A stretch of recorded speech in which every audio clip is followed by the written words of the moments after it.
Dinosaur की प्रजाति है कांग्रेस। दोनों का कंपेयर करके डीएनए टेस्ट करा लीजिए, दोनों का पता चलेगा। डायनासोर की प्रजाति मिलेगी। डायनासोर विलुप्त हुआ कि नहीं हुआ? हुआ ना। वैसे ही ये राहुल गांधी और इनके खानदान वाले जो है विलुप्त हो जाएंगे। 10 साल बाद जो है बच्चे पढ़ेंगे, अरे कांग्रेस भी कोई पार्टी थी क्या? पता चलेगा, 10 साल बाद पता चल जाएगा। मैं जेल जाने से पहले कंफ्यूज था कि मैं यूट्यूब पे वीडियो डालता हूं और मैं एक पत्रकार हूं। अरे मैंने तो उस जुर्म का सजा झेला है 9 महीना, जो गुनाह मैंने कभी किया ही नहीं। बिहार में जब आरजेडी की सरकार आती है तो सीधे फरमान जारी हो जाता है कि 9वीं क्लास से ज़्यादा नहीं पढ़ना है आप लोगों को। काहे कि हमारे जंगल राज के युवराज जो है 9वीं तक पढ़े हैं, आप 8वां तक पढ़िए, नहीं तो नीचे रहिए। अगर 9वां से ज़्यादा पढ़िएगा तो आपको बाहर जाके पढ़ाई करना है और बाहर ही रहना है। 9वां से ज़्यादा पढ़िएगा और बिहार में रहिएगा, उल्टा सीधा अगर सरकार के खिलाफ बोले तो आपको एनए से लगा के जेल में डाल दिया जाएगा। मैं तेजस्वी जी को चैलेंज करना चाहता हूँ कि 2025 के चुनाव में जिस विधानसभा से वो चुनाव लड़े हैं, उस विधानसभा से चुनाव लड़के दिखाएं। कम से कम जो है 40 से 50 हज़ार वोट से इस बार हारेंगे वो। थोड़ा सा दिल्ली की ओर बढ़ते हैं। कन्हैया कुमार वर्सेस मनोज तिवारी, क्या लग रहा है? एक टुकड़े टुकड़े गैंग है, एक राष्ट्रवादी है। तो टुकड़े टुकड़े गैंग का तुलना जो है वर्सेज हो ही नहीं सकता। नमस्कार, मेरा नाम ब्रिज द्विवेदी है। इंडिया की आवाज़ में आप सभी का स्वागत है। आज हमारे साथ पत्रकार मनीष कश्यप हैं। अब तो वो नेता भी हो गए हैं। हाल ही में इन्होंने बीजेपी ज्वाइन की। सर, आपका बहुत बहुत स्वागत है। बहुत बहुत धन्यवाद। पूरे देश के लोग और हम लोग भी जानना चाहते हैं क्या वजह रही, क्यों बीजेपी आपने ज्वाइन की? एकदम बीजेपी के पास विजन है देश को आगे लेके जाने का, देश के इकोनॉमी को ग्रो करने का, देश के लोगों के लिए काम करने का। तो मेरा विजन और बीजेपी का विजन सेम है। मैं बिहार के लिए काम करना चाहता हूं, बिहार के लोगों के लिए काम करना चाहता हूं, बिहार के गरीबों के लिए काम करना चाहता हूं, इसलिए मैंने बीजेपी ज्वाइन किया। पत्रकारिता आप करते थे, आगे भी पत्रकारिता जारी रहेगी? नहीं, देखिए मैं पत्रकारिता कभी करता ही नहीं था। हाँ। मैं जेल जाने से पहले कंफ्यूज था कि मैं यूट्यूब पे वीडियो डालता हूं और मैं एक पत्रकार हूं। जब जेल गया तो मैंने टीवी चैनलों पे और अखबारों में जो चीज़ें देखा, मेरा कन्फ्यूजन जो वो वर्चुअल काल्पनिक दुनिया में मैं जी रहा था, वो एकदम भ्रम दूर हो गया, टूट गया। मैं यूट्यूबर था। जेल से निकलने के बाद मैंने सोचा कि मैं जेल गया और सारे पत्रकारों ने, जो हमारे भाई लोग हैं, उन्होंने मुझे अलग छांट दिया और बोला कि यूट्यूबर। तो जेल से निकलने के बाद मैंने सोचा कि मैं यूट्यूबर हूँ और यूट्यूबर के साथ साथ आज नेता बन गया। तो अब पूरी तरह से राजनीति में ही आएंगे या फिर वो काम भी जारी रहेगा? एकदम बिल्कुल। देखिए, हम लोग जो काम करते थे वो काम अब पहले यूट्यूब के माध्यम से, वीडियो के माध्यम से करते थे। अब वीडियो प्लस पॉलिटिकल सपोर्ट, ये दोनों हो गया। अब ये दोनों के माध्यम से करेंगे। जैसे मैं पहले वीडियो बनाता तो सिविल इंजीनियर था, मुझे सिविल का नॉलेज था, तो सिविल इंजीनियरिंग का नॉलेज का इस्तेमाल मैंने वीडियो के माध्यम से किया। तो लोगों ने वीडियो देखना शुरू किया, बोला कि इसको नॉलेज है, इसकी बातें सही है, सड़कें खराब है, नाला ऊपर बन रहा है। इन सारी चीज़ों को मैंने दिखाना शुरू किया, जो पूरे भारत में किसी ने सड़क और नाला का रिपोर्टिंग कभी ग्राउंड पे उतर के किया ही नहीं। अब जो है वो सिविल इंजीनियरिंग का इस्तेमाल, कैसे इंफ्रास्ट्रक्चर को बिहार के इंफ्रास्ट्रक्चर को मजबूत किया जाएगा, उसके साथ से पत्रकारिता, वो यूट्यूब की दुनिया का मदद, यूट्यूब पे वीडियो का मदद लेके जो है पॉलिटिक्स में आया हूँ। तो मैं इन सारे चीज़ों का इस्तेमाल करके जो है मैं बिहार की बात करूँगा और अच्छे ढंग से बात करूँगा और अच्छा नेता बनूंगा मैं। तो अगर कोई ऐसी खबर होगी या ऐसा कोई वीडियो होगा जो बीजेपी के ही खिलाफ हो, उसकी सरकार के खिलाफ, क्या उस तरह का? बीजेपी के खिलाफ तो ऐसा कुछ होता ही नहीं है। बीजेपी जो है ऐसा कुछ गलती काम करती ही नहीं है। गलत काम आपने कभी देखा ही नहीं होगा पिछले 10 साल में कहीं भी। तो वैसा नौबत ही नहीं आएगा। और अगर वैसा नौबत आए, इन केस ऑफ वैसा नौबत आए, तो बीजेपी एक लोकतांत्रिक पार्टी है और अपने लोगों को बोलती है कि अगर ऐसा हो तो आप आवाज़ उठा सकते हैं, आप बोल सकते हैं। बीजेपी बोलने पे पाबंदी नहीं लगा सकती है और नहीं लगाती है, क्योंकि काफी डिफिकल्ट होगा। क्योंकि आप आरजेडी हो गया, जेडीयू हो गया, बीजेपी हो गई, कांग्रेस हो गई, आपने अपने पत्रकारिता के दौर में सबके खिलाफ बोला है। हाँ, एकदम बिल्कुल। तो आगे जाके ये देखिए, नहीं, प्रॉब्लम नहीं होगा। भारतीय जनता पार्टी एक ऐसी लोकतांत्रिक पार्टी है, मैं बोल रहा हूँ ना। अब कांग्रेस में जो है कांग्रेस के खिलाफ नहीं बोल सकते, आरजेडी में जो है ये तेजस्वी के खिलाफ नहीं बोल सकते हैं। लेकिन भारतीय जनता पार्टी में अगर आपको लगता है कि नहीं, यहाँ पे ये काम इस प्रकार से नहीं, इस प्रकार से होना चाहिए, तो आप अपनी आवाज़ को वहाँ पे रख सकते हैं। इतनी आज़ादी भारतीय जनता पार्टी देती है अपने कार्यकर्ताओं को, अपने नेताओं को, और देश के लोगों को भी आज़ादी देती है। आप जो है मेरे से जो सवाल पूछ रहे हैं, नोएडा में बैठ के जो सवाल पूछ रहे हैं, जी का इतना बड़ा ऑफिस है, यहाँ पे बैठ के सवाल पूछ रहे हैं। यही ऑफिस अगर कोलकाता में होता और ममता बनर्जी के लोगों से सवाल पूछते तो शायद आपके ऑफिस का सारा चारों तरफ से शीशा जो है झाड़ दिया गया रहता। और फिर सीआरपीएफ को उतारना पड़ता सुरक्षा देने के लिए, और आप लोगों को जो है कोलकाता खाली करना पड़ता। ममता बनर्जी के सरकार में अगर उनसे सवाल पूछते तो ये तो लोकतांत्रिक है। देखिए यूपी में योगी जी के राज में बैठे हुए हैं और आप जो है बीजेपी के ही नेताओं से ज़्यादा कड़वे सवाल पूछते हैं, फिर भी आप लोगों को पूरी तरीके से सुरक्षा दी जाती है और आज़ादी दी जाती है। तो भारतीय जनता पार्टी इतनी अच्छी पार्टी है। चुनाव लड़ने का इरादा है ये 2019 लोकसभा में, ये 24 वाले? देखिए 2024 लोकसभा का चुनाव मैं अभी नहीं लड़ रहा हूँ। अच्छा, तो निर्दलीय लड़ने वाले थे पहले आप? देखिए निर्दलीय लड़ने का मैं तैयारी कर रहा था, लेकिन भारतीय जनता पार्टी ने बोला क्या कि आप जो है जो काम करना चाहते हैं वो काम हमारे साथ मिलके कीजिए। तो मैं तो सौभाग्यशाली हूँ कि भारतीय जनता पार्टी जैसी बड़ी पार्टी जो है मुझे मौका दिया उनके साथ मिलके काम करने का, और मैं वही काम। आपका प्रभाव मतलब जैसे बिहार जैसे राज्यों में जो हिंदी पट्टी राज्य है काफी ज्यादा है, इस वजह से बीजेपी ने आपको ऑफर नहीं दिया अब ज्वाइन करने के लिए कहा? अब देखिए ये तो भारतीय जनता पार्टी के जो शीर्ष नेतृत्व के नेता हैं वो लोग बताएंगे। हाँ। लेकिन मुझे लगा कि भारतीय जनता पार्टी सारे टैलेंटेड लोगों को मौका देती है, काबिल लोगों को मौका देती है, और मैं तो यूट्यूबर था और मेरे जैसे लोगों को अगर भारतीय जनता पार्टी मौका दे सकती है तो यही तो कारण है कि भारतीय जनता पार्टी आज जो है देश में जो है पिछले 10 साल से सरकार बनाई है और दुनिया की सबसे बड़ी पार्टी है। कांग्रेस में जो है टैलेंटेड लोगों को मौका नहीं मिलता है। कांग्रेस में टैलेंटेड लोगों का टैलेंट जो है वो दबा दिया जाता है, कत्ल कर दिया जाता है उनके टैलेंट का। और जो कार्टून नेटवर्क के जो हेड जो है CEO जो राहुल गांधी है, उन्हीं को जो है सबसे ज्यादा टैलेंटेड माना जाता है वहाँ पे। Cartoon network? हाँ, कार्टून नेटवर्क के CEO। अच्छा, एक केस था जो काफी चर्चा में रहा आपके खिलाफ, फेक वीडियो वाला, वो पूरा मामला क्या था? देखिए क्योंकि पूरी जनता इसको मैं भी तो ढूंढ रहा हूँ कि वो फेक वीडियो आखिर है कहाँ। जनता ने भी आज तक वो फेक वीडियो देखा नहीं कि मनीष कश्यप ने कौन सा फेक वीडियो जो है बनाया था, कौन सा फेक वीडियो बोला था। इतना बड़ा आप लोगों का ऑफिस है, नोएडा सेक्टर 16 में है ऑफिस, आप सारे स्टाफ मिलके जो है फेक वीडियो को ढूंढिए कि आखिर कौन सा फेक वीडियो था जो मैंने बनाया था। अरे मैंने तो उस जुर्म का सजा झेला है 9 महीना, जो गुनाह मैंने कभी किया ही नहीं। और आज अमित शाह जी का फेक वीडियो जो है एडिट करके जो है कांग्रेस के कुछ मतलब कि अब क्या बोलूं मैं, उन लोगों के लिए अगर शब्दों का इस्तेमाल कर दूंगा तो लोग बोलेंगे कि देखिए चैनल पे बैठ के मनीष कश्यप क्या बोल रहा है। उन लोगों ने, कांग्रेस के कुछ कार्टूनिस्ट ने जो है AI का मदद करके जो है AI का मदद लेके जो है आवाज़ बदल के जो है, जो अमित शाह जी ने साफ साफ बोला था कि जो कांग्रेस ने 4% मुस्लिमों को आरक्षण दी है, SC और ST का आरक्षण और OBC का आरक्षण को काट के, उस पर अगर हमारी सरकार आएगी तो वो 4% मुस्लिमों से आरक्षण वापस लेके SC ST और OBC को दे दी जाएगी। उसको इन लोगों ने रिवर्स कर दिया, उल्टा कर दिया और चला दिया। आज आसाम से गिरफ्तारी हुई है। क्या अब राहुल गांधी के ऊपर NSA लगना चाहिए कि नहीं लगना चाहिए? बताइए कि उनके पार्टी के कार्यकर्ता जो है अफवाह फैला रहे हैं और कांग्रेस पार्टी का ऑफिशियली फेसबुक पेज और ट्विटर से जो है वो वीडियो को शेयर किया जा रहा है। जरा सोचिए, ये इतने मूर्ख जो है कांग्रेसी कैसे मूर्ख हो सकते हैं, मतलब कि आप सोच भी नहीं सकते हैं। अरे उनको तो पहले जांच लेना चाहिए भाई। अमित शाह जी ये मंच से कभी बोल ही नहीं सकते। पहला चीज़, जो वीडियो उन लोगों ने शेयर किया है वो वीडियो आप जो है इस वीडियो में दिखा सकते हैं, चला सकते हैं, ऐसा बोल ही नहीं सकते। लेकिन वहाँ पे तो कार्टूनिस्ट जो है कॉमेडियन राहुल गांधी बैठे हैं और उनको तो कुछ समझ में आता नहीं है। वो सोचते हैं इंग्लिश में जवाब देते हैं हिंदी में, इसी कन्फ्यूजन में उनका सारा जो है भाषण उल्टा हो जाता है। आलू से सोना निकाल देते हैं। गुजरात में जाके बोलते हैं कि गुजरात की माँओं और बहनों ने क्या दिया है, वो आप लोगों ने वीडियो देखा होगा। तो उन लोगों के ऊपर NSA लगना चाहिए। फेक वीडियो जो है कांग्रेसी फैलाते हैं, फेक वीडियो RJD वाला फैलाते हैं लोग, ये लोग फेक वीडियो फैलाते हैं और इन लोगों के ऊपर नहीं लगता। और मतलब आप कहना चाह रहे हैं कि आपने वो फेक वीडियो कोई भी नहीं बनाया तो था? आपसे मैं पूछना चाहता हूँ कि आप जो है ढूंढ के लाइए ना उस वीडियो को।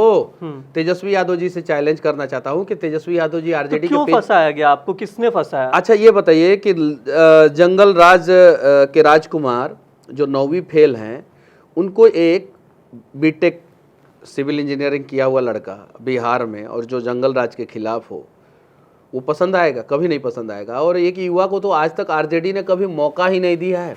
RJD तो माई बाप की पार्टी है। तेजस्वी यादव मन से बोलते हैं माई बाप की पार्टी है हमारी, तो वो माई बाप और बेटा बेटी, बस इतना ही। इससे बाहर तो अगर कोई टैलेंटेड आदमी निकलेगा तो फिर जो है उसको फंसाने का प्रयास किया जाता है। और बिहार में जब RJD की सरकार आती है तो सीधे फरमान जारी हो जाता है कि 9वीं क्लास से ज़्यादा नहीं पढ़ना है आप लोगों को। काहे कि हमारे जंगल राज के युवराज जो है 9वीं तक पढ़े हैं, आप 8वां तक पढ़िए, नहीं तो नीचे रहिए।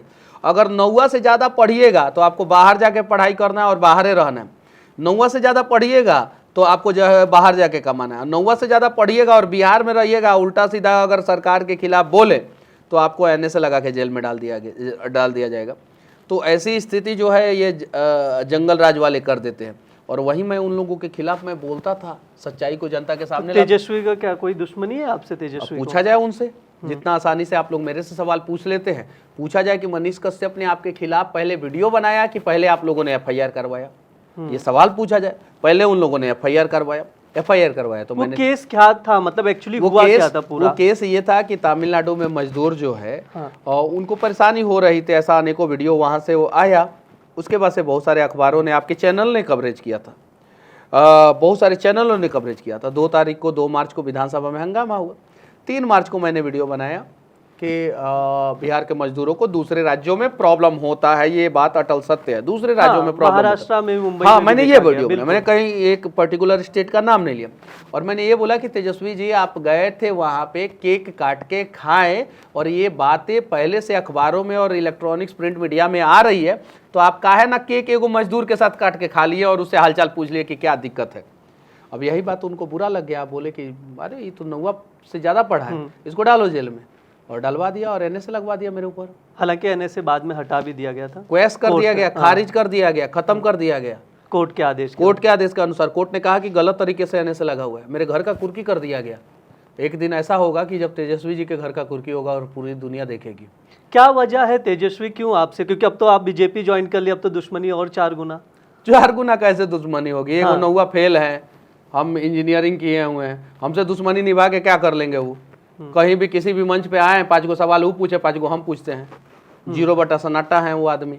आर्यभट्ट ने 0 का आविष्कार किया था, बिहार के ही थे आर्यभट्ट, और वो 0 पे अटक गए तेजस्वी जी। उन्होंने सोचा आर्यभट्ट ने आविष्कार किया, हम यहीं के हैं तो हम 0 से आगे बढ़ेंगे नहीं, वो 0 पे अटक गए।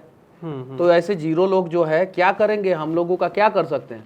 बस पावर में जब आते हैं तो पावर का दुरुपयोग करते हैं, और अब पावर में भी नहीं आएंगे। मैं तेजस्वी जी को चैलेंज करना चाहता हूं कि 2025 के चुनाव में जिस विधानसभा से वो चुनाव लड़े हैं, उस विधानसभा से चुनाव लड़ के दिखाएं। कम से कम जो है 40 से 50 हज़ार वोट से इस बार हारेंगे वो। आप खड़े होंगे उनके अपोजिशन? पार्टी बोलेगी तो बिल्कुल खड़ा होऊंगा, क्यों नहीं खड़ा होऊंगा। ये बताइए, जब आप जेल में थे उस दौरान क्या कोई BJP का लीडर या कोई मिलने आया था आपसे? मनोज तिवारी भैया मिलने गए थे। अच्छा, हाँ। और छूटने के बाद? छूटने के बाद भी गए थे वो, सभी लोग मिलने और छूटने के बाद तो बहुत सारे BJP के लीडर से मुलाकात हुई। तो RJD क्या, मतलब जो ये पूरा केस था, जहाँ तक आपकी जो आप कहना चाह रहे हैं, जो मुझे समझ में आया, क्या RJD ने जानबूझकर आपको फंसाया? देखिए, अब बिहार में MY की पार्टी जो है, लालू जी बोलते हैं, हाँ, और भूरा बाल साफ करो लालू जी बोलते हैं, लालू जी का भाषण है। MY की पार्टी, आप बताइए ना, पिछले 35 साल में, 1990 से लेके 2024 तक, लगभग 34 साल में एक मुसलमान और एक यादव का भला किया हो इन लोगों ने अपने परिवार के अलावा? एक नेता का नाम बताइए जिसको पनपने दिया हो मुसलमान में या यादव में? साहबुद्दीन का मैं कहीं समर्थन नहीं करता हूँ, लेकिन साहबुद्दीन ने लालू जी के लिए वो सब किया जो उनको नहीं करना चाहिए था। उसके बावजूद जो है साहबुद्दीन के साथ इन लोगों ने क्या किया? यादव में देख लीजिए, पप्पू यादव के साथ क्या किया, साधु यादव के साथ। ये लोग तो अपने मामा के नहीं हुए हैं, लालू जी अपने भाई के नहीं हुए हैं। आप बताइए, लालू जी के भाई के बेटे का नाम किसी ने सुना है? पॉलिटिक्स में है वो, RJD में है। लालू जी के भाई का नाम किसी ने सुना है? अरे ये किसी के नहीं हुए, सिर्फ और सिर्फ अपना बेटा बेटी के हुए हैं ये लोग, उसके अलावा किसी के नहीं हुए। 5 गो यादव लड़का का नाम बताइए जिसको जो है इन लोगों ने खेल में आगे बढ़ाया हो। 5 गो मुस्लिम लड़का का नाम बताइए जिनको जो है इन लोगों ने राजनीति में आगे बढ़ाया हो। किसी को आगे नहीं बढ़ाए, बस सब कुछ लूट के जो है अपने पास रखने का प्रयास किया। 1997 में जब CBI ने केस किया, 1996 में जब लालू जी जेल गए चारा घोटाला में, तो सबसे ज़्यादा मवेशी किस कास्ट के लोगों के पास रहता था? यादव के पास। और घोटाला क्या किया? चारा खाए, क्या चारा, और नुकसान किसका किया? सबसे ज़्यादा यादव का। अगर उस समय चारा घोटाला नहीं हुआ रहता तो पता है अमूल और मदर डेयरी जैसी बड़ी बड़ी डेयरी फार्म जो है बिहार में होती, और बिहार में जिसके दरवाजे पे 4 गो भैंस होता ना, उसके दरवाजे पे 40 लाख की एक गाड़ी खड़ी रहती। मैंने देखा है महाराष्ट्र में ऐसा है, मैंने देखा है गुजरात में ऐसा है। तो इन लोगों ने तो सबसे पहले वो जो भस्मासुर होता है ना, भस्मासुर आपने देखा होगा, शिव जी का जब चरित्र आप पढ़ते होंगे तो भगवान शंकर ने आशीर्वाद दिया कि जिसके सर पे हाथ रखोगे उसको भस्म कर दोगे।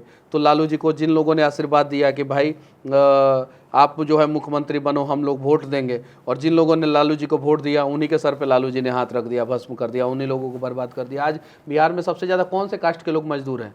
काहे नहीं लालू जी इस पर बात करते हैं?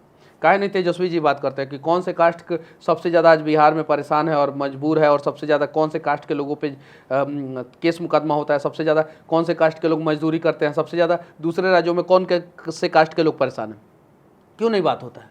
चलिए ठीक है, लालू जी और तेजस्वी जी से हम एक चैलेंज करना चाहते हैं कि हम अपनी सारी संपत्ति, मेरे पास जितनी भी संपत्ति है, मैं अपने बाबूजी की भी सारी संपत्ति सारा का सारा जो है बिहार के गरीबों में बांटने के लिए तैयार हूँ।